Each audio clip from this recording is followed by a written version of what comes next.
Bonsoir, c'est Elie Semoun. Je prends le contrôle du gros journal.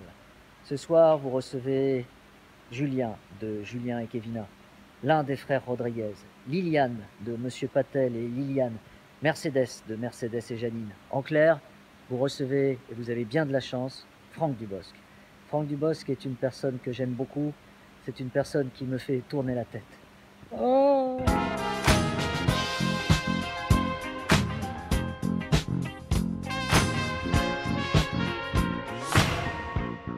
Bonsoir et bienvenue dans le Gros Journal. Nous sommes à Paris, à Place des Vosges, où il y a plus d'une trentaine d'années, un acteur populaire a démarré dans le stand-up. Cet acteur, c'est Franck Dubosc. Il est à l'affiche du film Les Têtes dans l'Emploi et il est dans le Gros Journal. Comment ça va? Ça va bien. Est-ce que tu sais pourquoi on est là ou pas du tout? Non. Parce qu'on est Place des Vosges, à Paris, dans le Marais, à deux pas de là où tu as fait du stand-up pour la première fois. Eh ouais! Mais oui, oui, oui. Et à l'époque, c'était quoi le stand-up? Parce que maintenant, on a l'impression que le stand-up, c'est une industrie où les vannes américaines sont recyclées et où c'est toujours les... Vous avez remarqué, à ce qui paraît... L'autre jour, ma femme m'a dit, c'est même plus ma femme d'ailleurs, ils sont même plus... Non, c'est un peu devenu communautaire le stand-up en fait. C'est peut-être comme ça aux États-Unis, j'en sais rien. C'est devenu le rap de la... C'est le rap à la chanson, un peu comme ça revendicateur. Et nous, on faisait pas du stand-up, tu sais, je fais de la prose sans m'en rendre compte, quoi. C'était Alain Attal et Laurent Taïeb, qui étaient deux propriétaires d'un restaurant qui s'appelle Le Trésor. Qui s'appelle Le Trésor. Juste derrière. Et donc ils avaient ce restaurant, et puis un jour ils reviennent de New York et ils nous disent ouais, là-bas ils font des stand-up les gars. Alors ils s'adressent à Guillaume Canet, Arnaud Lemort, à moi-même, on est comédiens, on fait un peu de télé, on fait de ci, de là des trucs. Ils disent vous allez faire des sketchs les gars, vous allez faire des stand-up. Je dis c'est quoi? Alors il dit oh, bah, vous racontez votre vie. Donc pour nous c'était raconter notre vie sur un cube.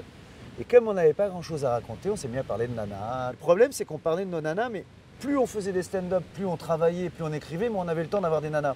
Donc plus on était obligé de piocher dans nos souvenirs. Et quand j'ai plus rien à raconter, j'ai fait le mythomane.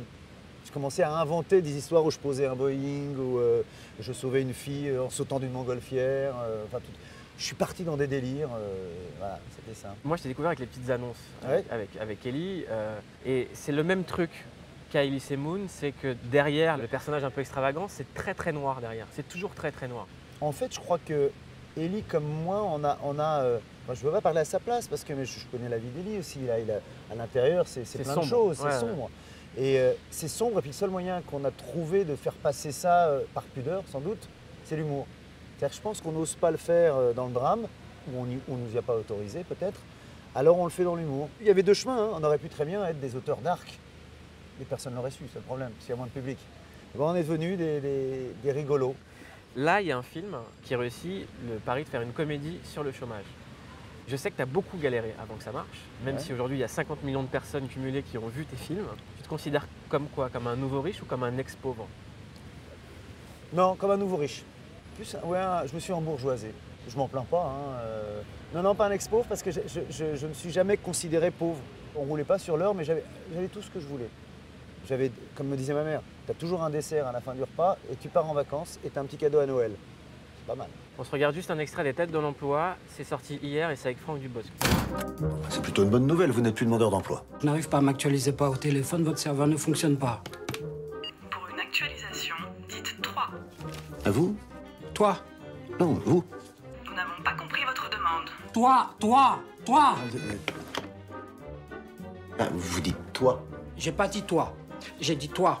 Oui, mais elle vous demande de dire 3. 3 comme 2 plus 1. Mais c'est ce que je dis, toi. J'admets que sur les deux, vous seriez plus à l'aise, ça. Mais bon, 3 c'est 3. C'est pas toi. Vous n'aimez pas les noix? Au contraire, j'adore tout ce qui est fruits secs. Raciste. Raciste. Connard. Connard. Je t'ai vu à la télévision, notamment chez Ruquier, et les gens semblaient surpris que tu puisses avoir un point de vue là-dessus. Ouais. Mais parce que j'ai fait ma carrière en étant très consensuel. Et puis, j'ai fait mon succès sur un mec en maillot de bain dans un camping. Donc tout ça est très... Dubosc, c'est facile de ne pas aimer. On a l'impression que tu n'as pas non plus la quête de sortir de ça. Tu as l'air Non. très très bien là-dedans. Ouais, non. T'as pas l'air d'être dans l'obsession de faire ton ciao pantin. Non. Quand on voit un film comme Les Têtes de l'Emploi, ce que je dis, c'est le beurre, l'argent du beurre et le cul de la crémière, comme dirait ma mère. C'est-à-dire que je peux me permettre dans une comédie de faire rire avec un rôle assez sérieux pour le coup, assez réaliste. Ça arrivera peut-être un jour, hein, mais j'ai pas le... Et puis si ça arrive un jour, ils seront tous à dire t'as On vu, savait. je te l'avais dit, je le savais. On parlait tout à l'heure du stand-up. Est-ce que tu es quand même attentif à ce qui se passe, notamment sur YouTube ou les choses comme ça, dans l'humour? Je trouve que ça se ressemble beaucoup. Ça se ressemble beaucoup. C'est souvent très communautaire, un peu trop. Alors ça peut être drôle sur un, c'est bien qu'un mec choisisse justement. Mais quand c'est un peu tous, tout à coup j'ai l'impression d'être exclu. Le plus dur en fait, c'est de faire rire le maximum de gens. C'est de pas fermer sur le rire. Je trouve que c'est de pas fermer. Alors c'est dur de faire rire beaucoup de gens. Hein. C'est choisir de plaire à tout le monde, au maximum de gens. Ça paraît un peu, mais c'est dur. Franck Dubosc, merci d'avoir été avec nous. Merci. C'était un plaisir. C'est agréable, c'est très agréable. Je trouve que moi j'aime tes questions. J'espère que tu as aimé mes réponses. Mais j'aime tes réponses aussi. Et je suis content que tu aies envie d'être de moins en moins consensuel. Ouais, aussi. Ça veut dire que tu es de plus en plus apaisé. Exactement. Voilà. Mais je vais rester gentil quand même. Je vais essayer de rester gentil, j'aime pas les gens méchants. J'essaie de rester gentil, j'aime pas les méchants. Pas les gens Mais t'as raison, c'est une époque de merde et il faut essayer d'être des humains et d'être au-dessus de l'époque. Plus il y aura de gentils, moins il y aura de méchants. On n'aime pas les méchants. Merci beaucoup. Mais il y en a qui me font rire quand même. C'était le Gros Journal. On se retrouve demain à la même heure sur Canal+. Je vous laisse avec Victor Robert et sa magnifique bande. À demain. Appelle-moi le gros.